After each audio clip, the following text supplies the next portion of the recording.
اللہ کی مخلوق پر تنگ کر دی گئی ہے. انسان ہی تو ہے جو دوسروں کو جینے نہیں دیتا. تو ظاہر میں انسان حقیقت میں درندہ بن جاتا ہے، دل سخت ہو جاتا ہے. یہ دوسرا اثر ہوتا ہے. اور گناہوں کا تیسرا اثر یہ کہ دل زنگ آلود ہو جاتا ہے. جی ہاں، دل کو بھی زنگ لگ جاتا ہے. ترمذی شریف کی روایت ہے، حضور صلی اللہ علیہ وسلم نے فرمایا ان هذه القلوب تصدع كما يصدع الحديد. دلوں کو بھی زنگ لگ جاتا ہے جیسے لوہے کو زنگ لگتا ہے. دل بھی زنگ آلود ہو جاتا ہے. اور اسی طرح ترمذی شریف کی روایت ہے، حضور صلی اللہ علیہ وسلم نے فرمایا جب کوئی بندہ گناہ کرتا ہے اس کا نتیجہ یہ ہوتا ہے کہ دل کے اوپر ایک سیاہ نقطہ لگ جاتا ہے. اگر یہ توبہ کر لے وہ نقطہ صاف ہو جاتا ہے، توبہ نہ کرے تو وہ نقطہ برقرار رہتا ہے. ایک اور گناہ کر لے تو اور نقطہ لگ جاتا ہے، اور گناہ کر لے تو اور نقطہ لگ جاتا ہے. یہ نقطے لگتے لگتے دل مکمل سیاہ ہو جاتا ہے. اور ایسے سیاہ دل کے بارے میں اللہ تعالی نے فرمایا کلا بران علی قلوبہم ما کانوا یکسبون. ان کے دلوں پر ان کے اعمال نے زنگ لگایا ہوا ہے. قرآن یہ کہتا ہے کہ دل پر برے اعمال کی وجہ سے زنگ لگ جاتا ہے. اور جب زنگ لگ جاتا ہے تو بندہ نیک اعمال کی لذت سے ناآشنا ہو جاتا ہے. یاد رکھیں، جس طرح کہ مادی دنیا میں کچھ لذات ہیں ایسے ہی روحانی دنیا میں بھی کچھ لذات ہیں. مادی دنیا میں نرم اور مرغن غذائیں کھانے کا اپنا مزہ ہے، جبکہ اللہ رب العزت کی خاطر بھوکا پیاسا رہنے کا اپنا مزہ ہے. نرم نرم بستروں پہ شباشی کرنے کا اپنا مزہ ہے، جبکہ آدھی رات کے وقت اللہ کے سامنے رکوع سجدہ کرنے کا اپنا مزہ ہے.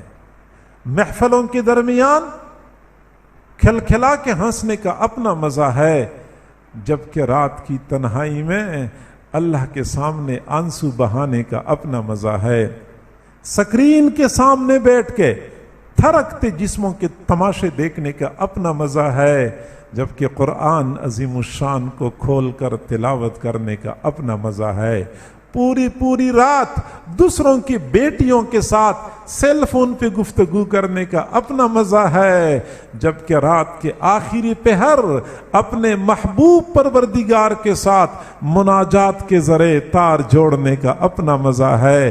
یار دوستوں کے ساتھ سیر سپاٹوں پہ جانے کا اپنا مزہ ہے، جبکہ اللہ کی دین کی خاطر در در کی ٹھوکریں کھانے کا اپنا مزہ ہے. مادی دنیا کی اپنی لذات ہیں، روحانی دنیا کی اپنی لذات ہیں. جب بندہ زیادہ گناہ کرتا ہے دل زنگ آلود ہو جاتا ہے. نتیجہ یہ نکلتا ہے کہ بندہ نیک اعمال کی لذت سے ناآشنا ہو جاتا ہے. اور چوتھا اثر گناہوں کا ہمارے دل پر کہ دل کو مہر لگ جاتی ہے، دل پہ مہر لگ جاتی ہے. ختم اللہ علی قلوبہم، اللہ نے ان کے دلوں پر مہر لگا دی ہے. ام علی قلوب اقفالھا، ان کے دلوں کو تالے لگ چکے ہیں. وقالوا قلوبنا غلف، یہ کہتے ہیں ہمارے دلوں کے اوپر غلاف چڑھ چکے ہیں. یہ سب کچھ ایک ہی کیفیت کا نام ہے. دل کو تالا لگ جاتا ہے، دل پہ مہر لگ جاتی ہے، دل پہ غلاف چڑھ جاتا ہے، دل کے اوپر پردہ آ جاتا ہے. یہ قرآن کہتا ہے گناہوں کی وجہ سے دل پر ایسے اثرات طاری ہو جاتے ہیں، پھر نتیجہ یہ نکلتا ہے کہ اس دل میں حق بات نہیں اترتی. دل کو تالا لگا ہوا ہے، دل کے اوپر پردہ آ چکا ہے، حق بات نہیں اترتی. آپ قرآن کی بات کریں، آپ حدیث کی بات کریں، پورا گھنٹہ بیٹھیں گے، بات سنیں گے، جیسے آئے ہوتے ہیں اسی طرح واپس چلے جاتے ہیں. ایک بال کے برابر بھی دل میں فرق نہیں آتا. یہ دل کے اوپر مہر لگنے کی دلیل ہوتی ہے. آپ میں سے اکثر لوگ یہ شکوہ کرتے ہیں، اکثر سامعین شکوہ کرتے ہیں کہ بولنے والوں کی زبان میں تأثیر نہیں رہی. بالکل میں مانتا ہوں آپ لوگوں کا شکوہ بجا ہے، لیکن کبھی بولنے والوں سے بھی پوچھیں. بولنے والے بیچارے شکوہ کرتے ہیں کہ سننے والوں کے دلوں کی دھرتی بنجر ہو چکی ہے, قبول کرنے کی صلاحیت ہی نہیں ہے. قبول کرنے کی صلاحیت نہیں ہے. میرے بھائیوں, میں مانتا ہوں میں گناہگار ہوں, میری زبان گندی ہے, میں اپنی بات کروں آپ پہ اثر نہ کرے, میں مانتا ہوں. لیکن جب میں قرآن پڑھتا ہوں تو قرآن تو وہی ہے جس نے آج سے 14 صدیاں پہلے انقلاب برپا کر دیا تھا. وہ قرآن ہم پہ اثر کیوں نہیں کرتا؟ حدیث تو وہی ہے جس نے آج سے 1400 سال پہلے عرب کے دیہاتیوں کو بدل کے رکھ دیا تھا. حدیث کا ہم پہ اثر کیوں نہیں ہوتا؟ ماننا پڑے گا کہ یہاں کام خراب ہے, نقصان یہاں پہ ہے, دل کی دھرتی بنجر ہو چکی ہے.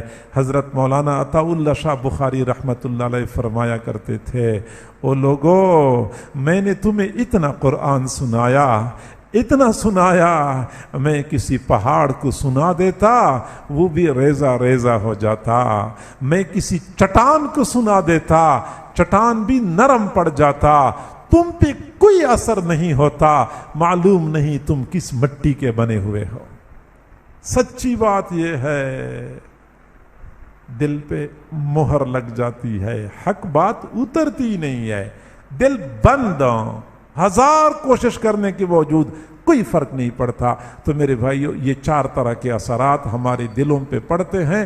ہمارے گناہوں کی وجہ سے دل اندھا ہو جاتا ہے. نتیجہ یہ نکلتا ہے کہ بندے کو حق باطل اور باطل حق نظر آتا ہے. ہمیں معاشرے میں بے شمار ایسے لوگ نظر آتے ہیں. دوسرا اثر کہ دل سخت ہو جاتا ہے. نتیجہ یہ نکلتا ہے کہ بندہ ظاہر میں انسان نظر آتا ہے جبکہ حقیقت میں درندہ بن چکا ہوتا ہے, بلکہ درندے سے بھی بدتر بن چکا ہوتا ہے. تیسرا اثر یہ کہ دل زنگ آلود ہو جاتا ہے. نتیجہ یہ نکلتا ہے کہ بندہ نیک اعمال کی لذت سے نا آشنا ہو جاتا ہے. تلاوت بھی کرتے ہیں, نماز بھی پڑھتے ہیں, حج بھی کر لیتے ہیں, عمرہ بھی کر لیتے ہیں, لیکن ہمیں نہ کوئی لطف نہ کوئی لذت کا احساس و ادراک ہوتا ہے, نہ ہمارے اندر کوئی تبدیلی آتی ہے. اور چوتھا اثر یہ کہ دل پہ مہر لگ جاتی ہے, اور جب مہر لگ جاتی ہے تو دل حق بات قبول کرنے کی صلاحیت سے محروم ہو جاتا ہے. یہ 4 اثرات ہیں گناہوں کے. میرے بھائیوں, ہم بھی اپنے دلوں میں جھانک کے دیکھیں, ہمارے اندر وہ اثرات پائے تو نہیں جا رہے. اگر پائے جا رہے ہیں تو پھر ہمیں فکر مند ہونے کی ضرورت ہے. ہم بھی اپنے دلوں کے لیے فکر مند ہو جائیں. یہ دل کیسے بنتے ہیں؟ حضرت امام شاہ ولی اللہ رحمت اللہ علیہ نے فرمایا کہ جب زمین ناپاک ہو جاتی ہے اس کے پاک کرنے کے 2 طریقے ہیں. زمین ناپاک ہو جائے اس کے پاک کرنے کے 2 طریقے ہیں. ایک تو یہ کہ زمین کے اوپر بارش برسے, اور اس کثرت سے بارش برسے کہ بارش کا پانی نجاست کو بہا کے لے جائے, زمین پاک ہو جائے گی. دوسرا طریقہ یہ ہے کہ زمین کے اوپر سورج کی شعاعیں پڑیں, اور اس شدت کی شعاعیں پڑیں کہ یہ شعاعیں نجاست کو جلا کے ختم کر دیں, زمین پاک ہو جائے گی. جس طرح زمین کو پاک کرنے کے 2 طریقے ہیں, اسی طرح جب دل کی دھرتی ناپاک ہو جاتی ہے اس کو بھی پاک کرنے کے 2 طریقے ہیں. ایک طریقہ یہ کہ بندہ ذکر کرے اور کثرت سے ذکر کرے. ذکر کے انوارات کی بارش جب برستی ہے, یہ بارش دل کے اوپر سے میل کچیل کو جلا دیتی ہے, دل صاف ستھرا چمکدار ہو جاتا ہے. یہ پہلا طریقہ ہے. اور دوسرا طریقہ, جیسے سورج کی شعاعیں زمین پہ پڑتی ہیں زمین پاک ہو جاتی ہے, ایسے ہی جب اللہ والوں کی شعاعیں, کسی اللہ والوں کی نگاہوں کی شعاعیں کسی بندے کے دل کے اوپر پڑتی ہیں تو دل صاف ستھرا اور چمکدار ہو جاتا ہے. یہ اللہ والوں کی نگاہوں کی تأثیر ہوتی ہے جن کی بدولت لوگوں کے دلوں میں انقلاب برپا ہو جاتا ہے. اگر ہم یہ چاہتے ہیں کہ ہمارے دل بدل جائیں، ہمارے دل صاف ستھرے ہو جائیں، تو کسی اللہ والے کا دامن تھام لیں، اللہ والوں کے ساتھ تعلق جوڑیں۔ اللہ والوں کی نگاہوں کی تأثیر کی بدولت دلوں کی دنیا میں انقلاب برپا ہو جاتا ہے۔ حضور صلی اللہ علیہ وسلم نے فرمایا، العین حق، آنکھ کی تأثیر حق ہے، آنکھ اپنا اثر کرتی ہے۔ ہم مانتے ہیں کہ نظر بد لگ جاتی ہے، میرے بھائیو، جس طرح نظر بد لگ جاتی ہے اسی طرح نظر نیک بھی لگ جاتی ہے۔ اسی حدیث کی تشریح میں ملا علی قاری رحمت اللہ علیہ نے فرمایا، نظر بد لگ جاتی ہے، پھر آگے وہ فرماتے ہیں وَزِدُّ هَذَا النَّظَرِ نَظَرُ الْعَارِفِينَ، اور اس کے بالمقابل عارفین کی نظر ہوتی ہے، فَإِنَّهُ مِنْ حَيْثُ التَّأْثِيرِ الْأَكْسِيرِ يَجْعَلُ الْفَاسِقَ صَالِحًا، اللہ والوں کی نظر اپنی زبردست تأثیر کی بدولت فاسق کو نیک بنا دیتی ہے، والجاہل عالمہ، جاہل کو عالم بنا دیتی ہے، والکافر مؤمنہ، کافر کو مؤمن بنا دیتی ہے، والکلب انسانا، اور کتے کو انسان بنا دیتی ہے۔ وہ بندہ جو کتوں جیسی خصلتوں کا مالک تھا، کسی اللہ والے کی نظر پڑ گئی تو اس کے اندر انسان کی بہترین خصلتیں منتقل ہو جاتی ہیں۔ ڈاکو محدث بن جاتے ہیں، رہزن رہبر بن جاتے ہیں جب اللہ والوں کی نظر پڑتی ہے۔ صحیح بخاری شریف میں ایک محدث کا تذکرہ کثرت سے ملتا ہے، امام شعبہ رحمت اللہ علیہ۔ امام شعبہ رحمت اللہ علیہ ایک جگہ پہ حدیث کا درس دیا کرتے تھے، علامہ ذہبی رحمت اللہ علیہ نے لکھا ہے، امام شعبہ رحمت اللہ علیہ ایک جگہ پہ حدیث کا درس دیا کرتے تھے۔ قریب کی بستی میں ایک ڈاکو تھا، بدنام زمانہ، لوگوں کے لیے وبال جان بنا ہوا تھا۔ ایک دن امام شعبہ رحمت اللہ علیہ درس حدیث سے فارغ ہو کر گھوڑے پہ سوار ہو کر اپنے گھر کی طرف تشریف لے جا رہے تھے۔ راستے میں وہ ڈاکو آیا، ڈاکو کو شرارت سوجھی اور آگے بڑھا، حضرت کے گھوڑے کی لگام کو پکڑا اور کہنے لگا، تو لوگوں کو حدیثیں سناتا ہے، آج مجھے بھی کوئی حدیث سنانی ہوگی۔ اب یہ انداز ہی غلط تھا، یہ کوئی حدیث پڑھنے کا طریقہ نہیں تھا، یہ بے ادبی تھی، یہ گستاخی تھی جو وہ کر رہا تھا۔ امام شعبہ رحمت اللہ علیہ نے سوچا کہ اس کے ساتھ کیا الجھنا ہے، میں کہیں سائیڈ پہ ہو جاتا ہوں۔ گھوڑے کو سائیڈ پہ کرنے کی کوشش کی، لیکن اس نے گھوڑے کی لگام کو تھاما ہوا تھا، نہیں جانے دے رہا تھا۔ آخرکار حضرت جلال میں آئے، جلال کے عالم میں متصل سند کے ساتھ ایک حدیث بیان کر لی، حدثنی فلاں قال حدثنی فلاں عن عبد اللہ بن مسعود رضی اللہ تعالی عنہ قال قال رسول اللہ صلی اللہ علیہ وسلم اذا لم تستحی فاصنع ما شئت، حضور صلی اللہ علیہ وسلم نے فرمایا ہے کہ جب آپ کے اندر سے حیا ختم ہو جائے پھر جو جی چاہے تو کر لے۔ مقصد یہ تھا کہ حیا ختم ہو چکی ہے، اس لیے تو ایسی حرکت کر رہا ہے۔ ایک اللہ والی کی زبان سے نکلے ہوئے الفاظ تھے جو تیر کی طرح اس ڈاکو کے دل میں پیوست ہو گئے۔ ڈاکو کے دل پہ چوٹ لگی، میں اتنا برا آدمی ہوں، عام لوگوں کو تو پریشان کرتا رہا، اب میں نے اللہ والوں کو پریشان کرنا شروع کر دیا۔ اسی وقت حضرت سے معافی مانگ لی، نہ صرف یہ کہ معافی مانگ لی بلکہ وہی ڈاکو امام شعبہ رحمت اللہ علیہ کا شاگرد بنا۔ نہ صرف یہ کہ وہ امام شعبہ کا شاگرد بنا بلکہ بعد میں وہی ڈاکو امام بخاری کا استاد بن گیا۔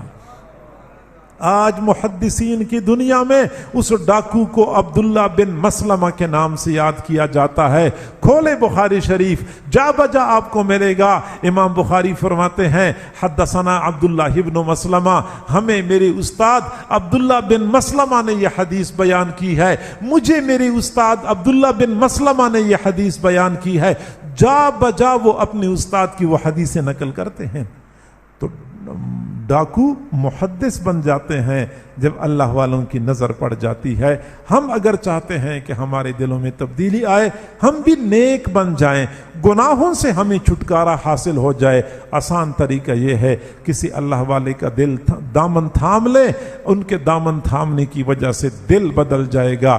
جب دل بدل جائے گا تو آنکھوں کا دیکھنا بھی ٹھیک ہو جائے گا، زبان کا بولنا بھی ٹھیک ہو جائے گا، کانوں کا سننا بھی ٹھیک ہو جائے گا، دماغ کے خیالات بھی ٹھیک ہو جائیں گے۔ تکبر، حسد، کینہ، بغض، غیر اللہ کی محبت، یہ روحانی بیماریوں سے ہمیں چھٹکارا نصیب ہو جائے گا۔ اللہ تعالی ہم سب کو سمجھنے اور عمل کرنے کی توفیق عطا فرمائے۔ وآخر دعوانا ان الحمد للہ رب العالمین۔